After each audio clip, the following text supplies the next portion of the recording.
ओम शांति 25/6/2025 प्रातः मुरली। ओम शांति बाप दादा मधुबन। ओम शांति मीठे बाप दादा, मीठे बच्चे। हाँ जी मीठे बाबा, बाप तुम्हें नई दुनिया के लिए राजयोग सिखला रहे हैं, इसलिए इस पुरानी दुनिया का विनाश भी जरूर होना है। बाप तुम्हें नई दुनिया के लिए राजयोग सिखला रहे हैं, इसलिए इस पुरानी दुनिया का भी विनाश जरूर होना है। प्रश्न: मनुष्य में कौन कौन सी एक अच्छी आदत पड़ी हुई है लेकिन उससे भी प्राप्ति नहीं होती है? मनुष्य में भगवान को याद करने की जैसी आदत पड़ी हुई है, जब कोई बात होती है तो कहते हैं हे भगवान। सामने शिवलिंग आ जाता है लेकिन पहचान यथार्थ न होने के कारण प्राप्ति नहीं होती है, फिर कह देते हैं सुख दुख सब वही देता है। तुम बच्चे अभी ऐसे नहीं कहेंगे।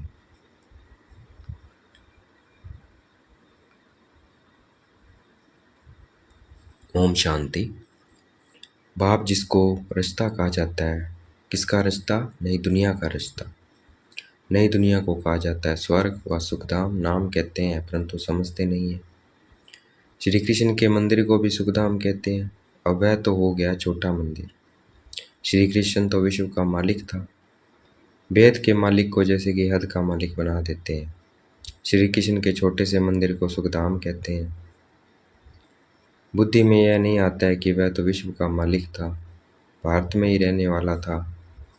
तुमको भी पहले कुछ पता नहीं था। बाप को तो सब कुछ पता है, वह सृष्टि के आदि मध्य अंत को जानते हैं। अभी तुम बच्चे जानते हो, दुनिया में तो यह भी किसी को पता नहीं है ब्रह्मा विष्णु शंकर कौन है। शिव तो है ऊंचते ऊंच भगवान। अच्छा, फिर प्रजापिता ब्रह्मा कहाँ से आया? है तो मनुष्य ही। प्रजापिता ब्रह्मा तो जरूर यहाँ ही चाहिए ना, जिसे ब्राह्मण पैदा हो। प्रजापिता माना ही मुख से अडॉप्ट करने वाला। तुम हो मुख वंशावली। अब तुम जानते हो कि कैसे ब्रह्मा को बाप ने अपना बनाकर मुख वंशावली बनाया है, इसमें प्रवेश भी किया, फिर कहा है कि यह हमारा बच्चा भी है। तुम जानते हो ब्रह्मा नाम कैसे पड़ा, कैसे पैदा हुआ, यह और कोई नहीं जानते हैं। सिर्फ महिमा गाते हैं कि परमपिता परमात्मा ऊंचते ऊंच है, परंतु यह कोई की बुद्धि में नहीं आता है कि ऊंचते ऊंच बाप है। हम सभी आत्माओं का वह पिता है, वह भी बिंदु रूप ही है। उसमें सृष्टि के आदि मध्य अंत का ज्ञान है। यह नॉलेज भी तुमको अभी मिली है।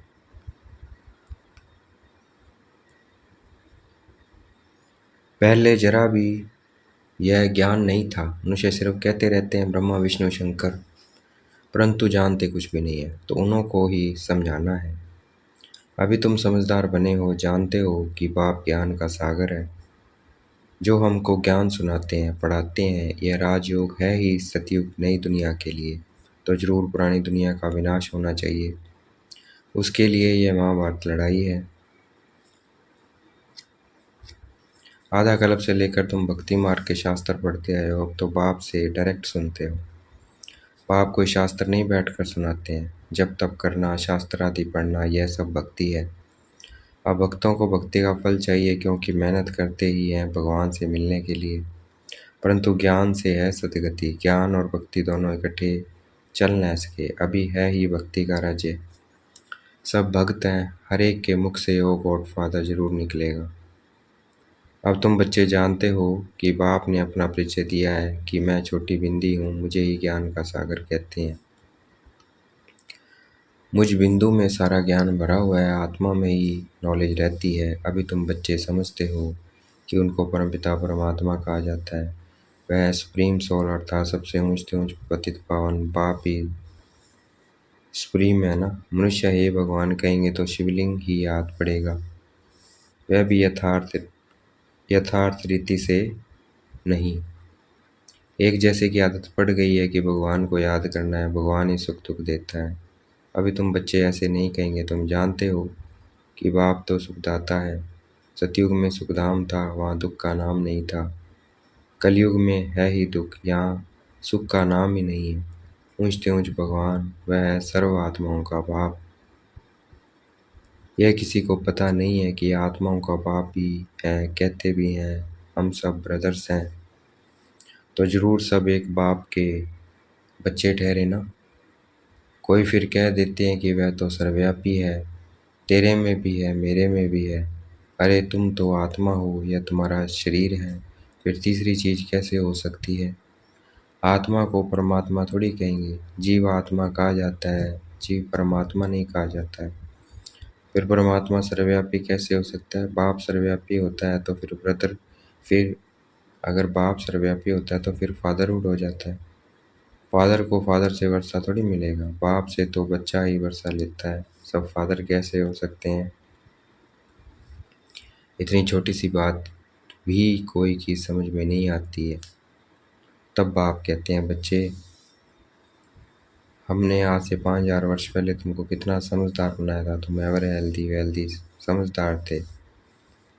इससे जास्ती समझदार कोई हो नहीं सकता। तुमको अभी जो समझ मिलती है यह फिर वहाँ नहीं होगी। वहाँ यह थोड़ी मालूम रहता है कि हम फिर करेंगे, फिर गिरेंगे। यह मालूम हो तो फिर सुख की वासना ही न आए। ये ज्ञान फिर पराये लोप हो जाता है। ये ड्रामा का ज्ञान सिर्फ अभी तुम्हारी बुद्धि में है। ब्राह्मण ही अधिकारी रहते हैं, तुम्हारी बुद्धि में है कि अब हम ब्राह्मण वर्ण के हैं, ब्राह्मणों को ही बाप ज्ञान सुनाते हैं। ब्राह्मण फिर सबको सुनाते हैं। गायन भी है कि भगवान ने आकर स्वर्ग की स्थापना की थी, राजयोग सिखाया था। देखो, श्री कृष्ण जयंती बनाते हैं, समझते हैं कि श्री कृष्ण वैकुंठ वैकुंठ का मालिक था, परंतु वह विश्व का मालिक था। यह बुद्धि में नहीं आता है। जब उनका राज्य था तो और कोई धर्म नहीं था, उनका ही सारे विश्व पर राज्य था और जमुना के किनारा था। अब तुमको यह कौन समझा रहे हैं? भगवान वाच बाकी वह जो वेद शास्त्र आदि सुनाते हैं वह है भक्ति मार्ग। भक्ति मार्ग के यहाँ तो खुद भगवान तुमको सुना रहे हैं। अभी तुम समझते हो हम पुरुषोत्तम बन रहे हैं, तुमको ही यह बुद्धि में है कि हम शांति धाम के रहने वाले हैं। फिर हम आकर 21 जन्मों की प्रारब्ध भोगेंगे। तुम बच्चों को अंदर में खुशी से गदगद होना चाहिए कि वेद का बाप शिव बाबा हमको बढ़ा रहे हैं। वह ज्ञान का सागर है, सृष्टि के आदि मध्यांत को जानता है। ऐसा बाबा हमारे लिए आया है तो खुशी में गुदगुद होती है। बाबा को कहते हैं, बाबा हमने आपको अपना वारिस बनाया है। बाप बच्चों पर वारी जाते हैं। बच्चे फिर कहते हैं कि भगवान आप जब आएंगे तो हम आप पर वारी जाएंगे, अर्थात बच्चा बनाएंगे। यह भी अपने बच्चों को ही वारिस बनाते हैं। बाबा को वारिस कैसे बनाएंगे, यह भी गुह्य बात है। अपना सब कुछ एक्सचेंज करना, इसमें बुद्धि का काम है। गरीब तो झट एक्सचेंज कर लेंगे, साहूकार मुश्किल करेंगे।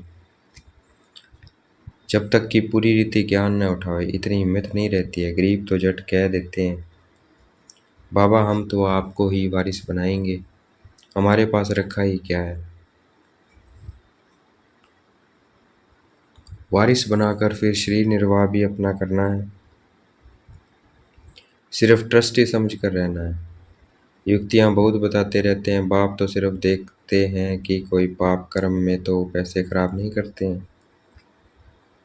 मनुष्य को पुण्य आत्मा बनाने में पैसा लगाते हैं, सर्विस भी कायदेशीर करते हैं। यह पूरी जांच करेंगे फिर सब राय देंगे। यह भी धंधे में ईश्वर अर्थ निकालते थे ना, वह तो था इनडायरेक्ट। अभी बाप डायरेक्ट आए हैं। मनुष्य समझते हैं हम जो कुछ करते हैं उनका फल ईश्वर दूसरे जन्म में देते हैं। कोई गरीब दुखी है तो समझेंगे कर्म ही ऐसा किया हुआ है, अच्छे कर्म किए हैं तो सुखी है।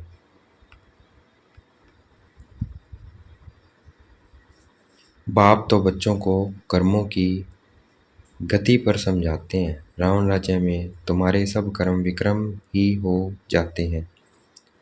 सतयुग और त्रेता में रावण ही नहीं है, इसलिए वहाँ कोई कर्म विक्रम नहीं होता है। यहाँ तो अच्छे कर्म करते हैं, उनका अल्पकाल के लिए सुख मिलता है। फिर भी कोई ना कोई रोग खिटपिट तो रहती ही है, क्योंकि अल्पकाल का सुख है। अभी बाप कहते हैं रावण राज्य ही खत्म होना है, राम राज्य की स्थापना शिव बाबा कर रहे हैं। तुम जानते हो यह चक्कर कैसे फिरता है। भारत ही फिर गरीब हो जाता है, भारत से आज से 5000 वर्ष पहले स्वर्ग था। इन लक्ष्मी नारायण का राज्य था। पहले गद्दी इनकी चली थी। श्री कृष्ण प्रिंस फिर स्वयंवर किया तो राजा बना। श्री नारायण नाम पड़ा। यह भी तुम अभी समझते हो तो तुमको वंडर लगता है। बाबा आप सारे रचता और रचना की नॉलेज सुनाते हो। आप हमको कितना ऊंच पढ़ाते हो। बलिहारी जाऊं। हमको तो सिवाय एक बाप के और कोई को याद नहीं करना है, अंत तक पढ़ना है। तो जरूर टीचर को याद करना है। स्कूल में टीचर को याद करते हैं ना। उन स्कूलों में तो कितने टीचर्स होते हैं, हर एक दर्जे का टीचर अलग होता है। यहाँ तो एक ही टीचर है, कितना लवली है। बाप लवली, टीचर लवली। आगे बाप लवली, बाप लवली, टीचर लवली और सतगुरु भी लवली। आगे भक्ति मार्ग में अंधश्रद्धा से याद करते थे। अभी तो डायरेक्ट बाप पढ़ाते हैं तो कितनी खुशी होनी चाहिए, फिर भी कहते हैं बाबा, भूल जाते हैं। पता नहीं हमारी बुद्धि आपको क्यों नहीं याद करती है। गाते भी हैं ईश्वर की गतिमति न्यारी है। बाबा आपकी गति और सतगति की मत तो बड़ी वंडरफुल है। ऐसे बाप को याद करना चाहिए। स्त्री अपने पति के गुण गाती है। बड़ा अच्छा है यह उनकी प्रॉपर्टी है, अंदर में खुशी रहती है। खुशी रहती है ना। यह तो पतियों का पति, बापों का बाप है। इनसे कितना हमको सुख मिलता है और सबसे तो दुख मिलता है। हाँ, टीचर से सुख मिलता है क्योंकि पढ़ाई से इनकम होती है। गुरु हमेशा किया जाता है वानप्रस्थ में। बाप भी कहते हैं मैं वानप्रस्थ में आया हूँ। यह भी वानप्रस्थी में, यह भी वानप्रस्थी, मैं भी वानप्रस्थी।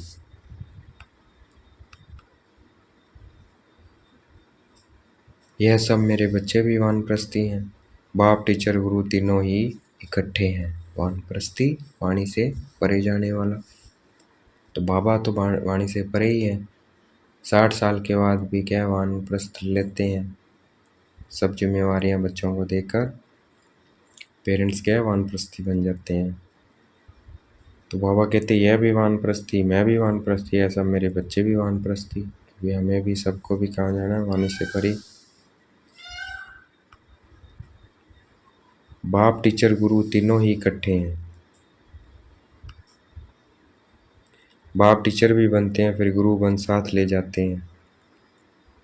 उस एक बाप की ही महिमा है। यह बातें और कोई शास्त्र आदि में नहीं है। बाबा हर बात अच्छी रीति समझाते हैं। इनसे ऊंची नॉलेज कोई होती नहीं है, न जानने की दरकार रहती है। हम सब कुछ जानकर विश्व के मालिक बन जाते हैं और जास्ती क्या करेंगे। बच्चों की बुद्धि में यह हो तब खुशी में और उसी याद में रहे। इनसे ऊंची नॉलेज कोई होती नहीं है, न जानने की दरकार रहती है। हम सब कुछ जानकर विश्व के मालिक बन जाते हैं और जास्ती क्या करेंगे। बच्चों की बुद्धि में यह हो तब खुशी में, बच्चों की बुद्धि में यह हो तब खुशी में और उसी याद में रहे। अगर यह बुद्धि में हो। पुण्य आत्मा बनने के लिए याद में जरूर रहना चाहिए। माया का धर्म है तुम्हारा योग को तोड़ना। माया का धर्म है हमारे योग को तोड़ना। योग में ही माया बिगड़ डालती है। भूल जाते हो माया के तूफान बहुत आते हैं। यह भी ड्रामा में नूंद है। सब सबसे आगे तो यह है तो इनको सब अनुभव होते हैं। मेरे पास जब आए तब तो सबको समझाऊं ना। यह सब माया के तूफान आएंगे, बाबा के पास भी आते हैं, तुमको भी आएंगे। माया का तूफान ही न आए, योग लगा ही रहे तो कर्मातीत अवस्था हो जाए, फिर हम यहाँ रह न सकें। कर्मातीत अवस्था हो जाएगी तो फिर सब चले जाएंगे।